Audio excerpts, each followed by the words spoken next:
안녕하세요. 오늘 저희와 함께 깊이 파고들 주제는 바로 기하공차, GDN 팀, 스마트폰처럼 아주 정교한 기기부터 자동차 엔진까지 수많은 부품들이 있잖아요.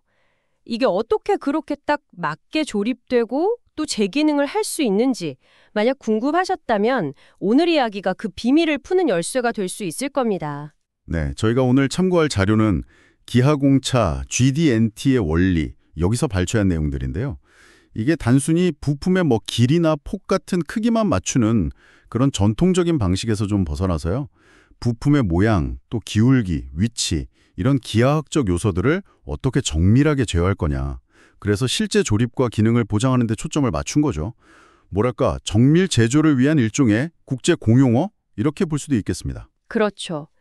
예전 방식처럼 단순히 길이 10mm에 플러스 마이너스 0.1mm 허용, 이런 식으로는 예를 들어서 두 부품이 빈틈없이 딱 붙어야 하는 면이 있잖아요. 네네.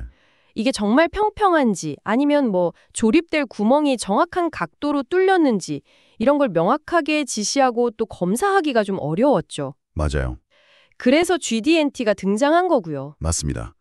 그래서 오늘 저희의 목표는 이 GD&T라는 언어가 왜 필요하고 또 어떻게 작동하는지, 그리고 기존 방식에 비해서 어떤 강력한 장점들을 제공하는지 알아보는 것입니다.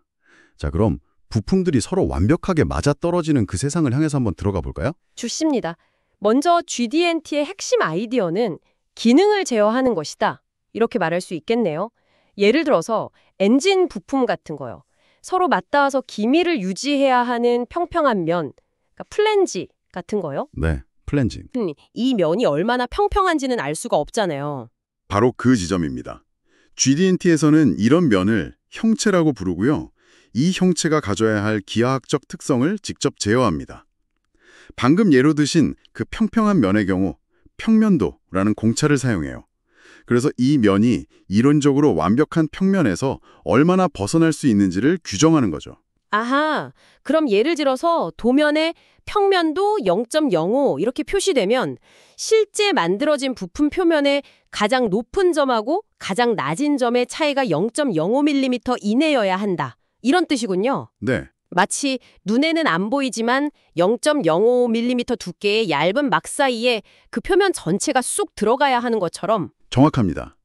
여기서 중요한 건 이 평면도 공차는 그 면 자체의 형상만 제어한다는 거예요.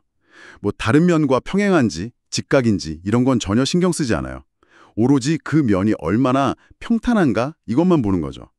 이런 식으로 형체 자체의 모양을 제어하는 공차들을 형상공차라고 부르는데요. 여기에는 방금 본 평면도 외에도 선의 고듬을 제어하는 진직도, 또 원의 모양을 제어하는 진원도, 그리고 원통 모양을 제어하는 원통도 이런 것들이 있습니다. 그런데 부품이라는 게 사실 혼자 존재하는 게 아니라 다른 부품이랑 조립되어야 하잖아요. 그렇죠. 예를 들어서 방금 그 플랜지에 볼트로 다른 부품은 고정한다고 하면 볼트 구멍들이 정확한 위치에 있어야 하고 그리고 플랜지 면에는 수직으로 뚫려 있어야겠죠? 네, 당연하죠. 이런 관계는 어떻게 제어하는 건가요? 여기서 이제 데이텀이라는 개념이 등장하는 거죠? 네, 아주 중요한 개념입니다. 데이텀. 이게 바로 그 기준 역할을 합니다. 흔들리지 않는 어떤 기준점, 기준선, 기준면, 이걸 설정해서 다른 형체들의 자세나 위치를 측정하고 제어하는 거죠. 도면에서는 보통 삼각형 기호하고 알파벳 대문자, A, B, C 이런 걸로 표시됩니다. 아, 데이텀 설정이라는 게 마치 부품을 검사대에 올려놓고 움직이지 않게 꽉 잡는 그 순서를 정하는 것과 같다? 이렇게 들었어요? 네, 비유가 아주 적절합니다. 첫 번째 A로 바닥에 딱 붙이고 두 번째 B로 옆면에 밀착시키고 세 번째 C로 다른 옆면까지 밀어서 고정하는 이런 식으로요. 근데 이 순서가 왜 그렇게 중요한가요? 왜냐하면 실제 부품은 이론처럼 완벽하게 평평하거나 직각이 아니기 때문이에요. 어느 면을 먼저 기준으로 삼아서 고정하느냐에 따라서 부품의 측정 기준 위치가 미세하게 달라질 수가 있습니다. 예를 들어서 플랜지 바닥면 A를 먼저 기준으로 잡고 옆면 B를 잡는 거랑 반대로 옆면 B를 먼저 잡고 바닥면 A를 잡는 것은 측정 결과가 다를 수 있다는 거죠. 아, 그렇군요. 그래서 도면의 그 형체 제어 트리오라는 곳에 A, B, C 순서로 데이터 문자가 적혀 있다면 반드시 그 순서대로 부품을 고정하고 측정해야 합니다. 그래야 일관성 있고 반복 가능한 결과를 얻을 수 있어요. 이 순서가 또 설계자가 의도한 기능적인 우선순위를 반영하는 것이기도 하고요. 그렇군요. 기준, 즉 데이텀이 명확하게 설정되면 이제 다른 형체들이 이 기준에 대해서 어떤 관계를 가져야 하는지 정의할 수 있겠네요. 예를 들면 플랜지의 볼트 구멍 축이 바닥면, 그러니까 데이텀 A에 대해서 정확히 90도를 이루어야 한다면요. 네. 그럴 때 사용하는 것이 바로 자세공차입니다. 데이텀을 기준으로 형체가 얼마나 평행한지, 평행도, parallelism, 얼마나 직각인지, 직각도, perpendicularity, 또는 어떤 특정 각도를 잘 유지하는지, 경사도, angularity, 이런 걸 제어하는 거죠. 방금 예시처럼 구멍축이 데이텀 A에 대해 90도를 유지해야 한다면 직각도 공차를 적용하는 겁니다. 그 형체 제어 틀 안에 직각 기호랑 공차값 그리고 기준 데이텀 A를 명시하는 식으로요. 아, 네, 이해가 됩니다. 그럼 이제 가장 중요하고 또 많이 쓰인다는 위치 공차로 넘어가 볼까요? 네, 위치도. 플랜지의 볼트 구멍들이 정확한 위치에 있어야 하잖아요. 예전 방식이라면 그냥 X, Y 좌표값에다가 뭐 플러스 마이너스 얼마 이렇게 공차를 줬을 텐데 GD&T에서는 위치도, 포지셔닝이라는 걸 쓴다고요? 이게 왜 더 좋은 건가요? 자, 이 부분이 정말 흥미로운 지점인데요. 아주 좋은 질문입니다. 이게 몇 가지 결정적인 이유가 있어요. 첫째는 그 전통적인 플러스 마이너스 공차 방식은 X방향하고 Y방향으로 각각 허용 범위를 주잖아요. 네. 그러다 보니까 공차 영역이 정사각형이나 직사각형 모양이 돼요. 하지만 볼트와 구멍처럼 원형 부품이 조립될 때는 구멍 중심이 이론적으로 정확한 위치, 이걸 참 위치, 트루 포지션이라고 하는데 여기서부터 원형 또는 원통형 범위 안에만 있으면 기능적으로는 문제가 없는 경우가 대부분이거든요. 위치도 공차는 바로 이 원통형 공차 영역을 설정해 줍니다. 아하. 정사각형의 그 모서리 부분은 실제 조립에는 사실 아무런 이득이 없는데 괜히 공차 영역만 좁게 만드는 셈이었군요. 그렇죠. 원통형 공차 영역을 쓰면 같은 거리만큼 벗어나더라도 대각선 방향으로는 더 많이 허용되니까 실제로는 공차 영역이 뭐 약 57%나 넓어지는 효과가 있다고요. 맞습니다. 불필요하게 너무 엄격한 공차 때문에 불량 처리되던 부품을 살릴 수 있게 되는 거죠. 그게 크죠. 둘째는 위치이도 공차는 방금 이야기한 데이텀하고 그 적용 순서를 명확하게 지정할 수 있어요. 그래서 기능적인 우선순위를 반영할 수 있습니다. 예를 들어서 구멍축이 바닥면 A에 대해서 직각인 것이 측면 B, C로부터의 거리보다 더 중요하다면 데이텀 순서를 A, B, C 이렇게 지정해서 직각도를 우선적으로 제어하도록 할 수 있다는 거죠. 그렇군요. 그리고 마지막으로 보너스 공차라는 아주 강력한 기능이 있다고 들었어요. 이건 뭔가요? 네, 이게 GD&T의 유연성을 정말 극대화하는 핵심 중 하나입니다. 바로 수정자 모디파이어하고 관련된 개념인데요. 이걸 이해하려면 먼저 재료 조건이라는 걸 알아야 합니다. 부품의 재료가 가장 많은 상태, 이걸 최대 재료 조건, MMC, Maximum Material Condition이라고 불러요. 최대 재료 조건. 네, 구멍이라면 공차 범위 내에서 가장 작을 때, 축이나 핀이라면 가장 클 때죠. 반대로 재료가 가장 적은 상태는 최소 재료 조건, LMC, Least Material Condition이라고 하고요. 기본적으로는 GD&T 공차는 형체 크기 무관 조건, RFS, 그냥 실제 부품 크기랑 상관없이 지정된 공차값이 그냥 그대로 적용되지만 형체 제어 틀의 공차값 뒤에 동그라미 안에 M자, 이게 MMC 수정자죠. 아니면 L자, LMC 수정자, 이걸 붙이면 달라진다고요. 그렇습니다. 가장 흔하게 쓰이는 게 MMC 수정자, 그 M인데요. 이걸 예로 들어보죠. 플랜지 볼트 구멍의 위치도 공차에 M이 붙어 있다고 가정을 해봅시다. 그러면 형체 제어 틀에 명시된 위치도 공차값, 예를 들어서 지름 0.1mm, 0.1mm다. 이거는 구멍이 MMC 상태, 즉 가장 작을 때, 예를 들어서 직경 9.2mm일 때 적용됩니다. 만약에요, 실제 만들어진 구멍이 그 MMC 상태 9.2mm보다 더 크다면 예를 들어 9.5mm로 만들어졌다면 어떻게 되나요? 바로 그때 보너스 공차가 생깁니다. 아, 보너스 공차? 네, 실제 구멍 크기 9.5mm가 MMC 크기 9.2mm보다 0.3mm만큼 크죠? 네. 이 차이값 0.3mm가 원래 위치도 공차 0.1mm의 보너스로 더해지는 거예요. 그래서 총 허용되는 위치도 공차는 0.1 플러스 0.32꼴 0.4mm로 늘어납니다. 와, 그러니까 구멍이 커져서 볼트랑 조립할 때 여유 공간이 더 생기면 그만큼 위치 정확도는 조금 더 엄격하게 봐줘도 된다. 이런 거네요? 와, 이건 정말 실용적인데요? 핵심은 바로 그거죠. 조립 가능성만 보장된다면 불필요하게 정밀한 가공을 요구하지 않아서 생산 비용을 크게 절감하고 불량률도 낮출 수 있다는 겁니다. 이게 GD&T가 주는 정말 실질적인 현장의 이점 중 하나죠. LMC 수정자, 그 L은 반대로 작동해서 부품의 재료가 더 많을 때, 예를 들어 구멍이 작아져서 벽 두께 확보에 유리할 때, 그럴 때 보너스 공차를 줍니다. 그런데요, 부품 크기 자체가 형상에 영향을 주는 경우도 있지 않나요? 특히 미국 표준 ASME에서 기본으로 적용된다는 규칙 1번 또는 포락 원리라는 것이 있던데요. 아, 네. 규칙 1번. 이건 ISO 표준의 독립원칙과는 다르다고요. 네, 그게 표준 간의 중요한 차이점입니다. 간단히 말하면 ASME의 규칙, 즉 포락 원리는 크기, 형체, 예를 들면 구멍이나 축 같은 거요.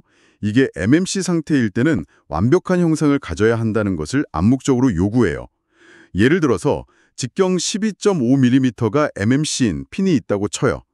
이 핀은 실제 크기가 정확히 12.5mm일 때는 완벽하게 곧고 진직도, 또 동그랗게 진원도로 만들어져야 한다는 뜻입니다. 마치 직경 12.5mm짜리 완벽한 가상 원통, 이걸 포락선이라고 하는데 이 안에 핀 전체가 쏙 들어가야 하는 것처럼요. 만약에 핀 실제 크기가 MMC보다 작다면요? 크기가 작아진 만큼 약간의 형상 편차, 그러니까 뭐 휨이라든지 찌그러짐 같은 게 허용됩니다. 이 규칙의 주된 목적은 부품 간의 조립을 보장하는 데 있어요.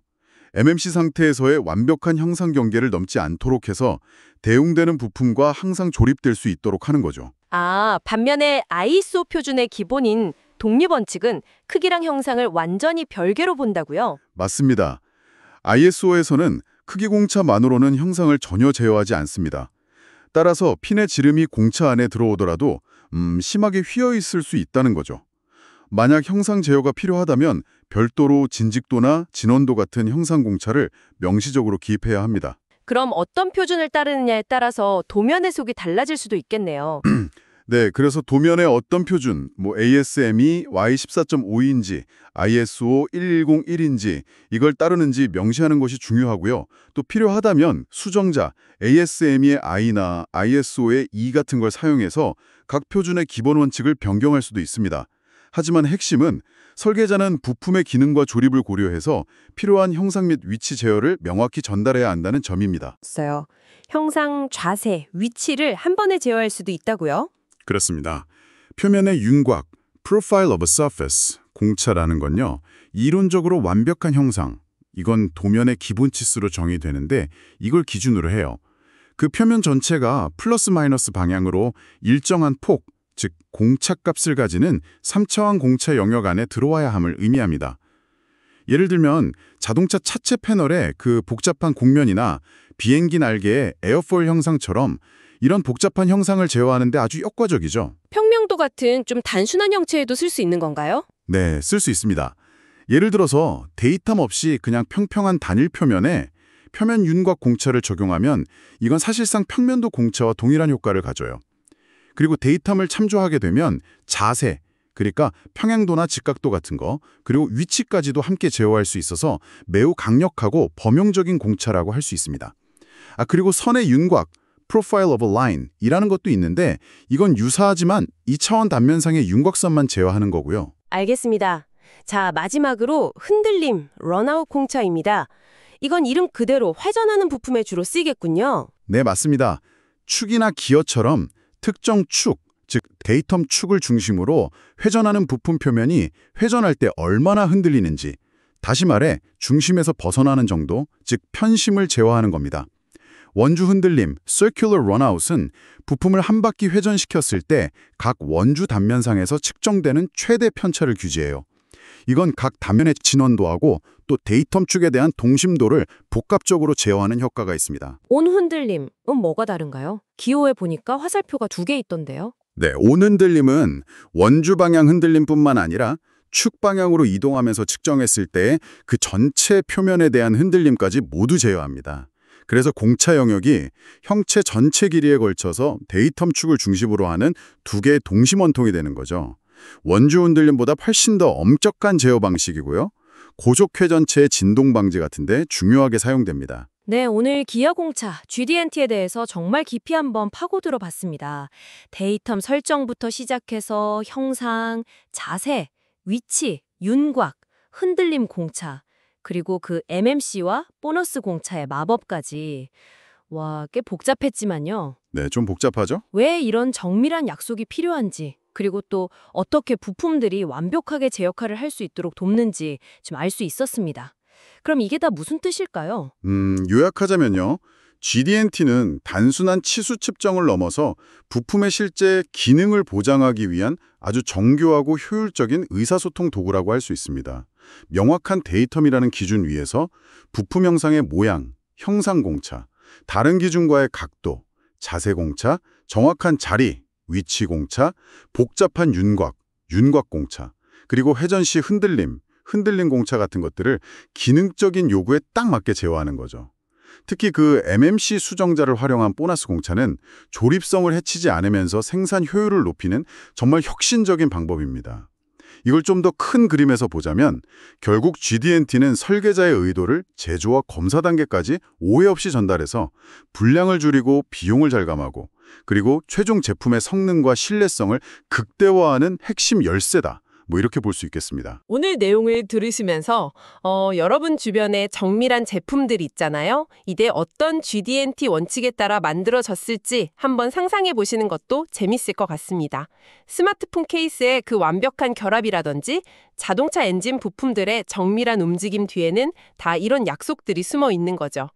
여러분께는 어떤 점이 가장 인상 깊으셨나요? 마지막으로 이런 질문을 한번 던져보고 싶습니다. GD&T는 그냥 도면 위의 복잡한 기호, 그걸 넘어서서요. 설계, 제조, 검사 등 제품 개발의 전 과정에 걸친 아주 명확한 소통 언어입니다. 점점 더 복잡하고 정밀해지는 기술의 시대잖아요. 이런 시대에 이렇게 명확하고 논리적인 기술 언어를 이해하고 활용하는 능력은 왜 앞으로 더욱 중요해질까요? 이것이 그냥 개인의 경쟁력뿐만 아니라 우리 산업 전체의 발전에 어떤 영향을 미칠지 한 번쯤 생각해 보시면 좋겠습니다. 여기서 중요한 질문을 던져볼 수 있습니다. Get on the dialing of our future, it's not just talking. Just some making dreams reality. 기술의 전당.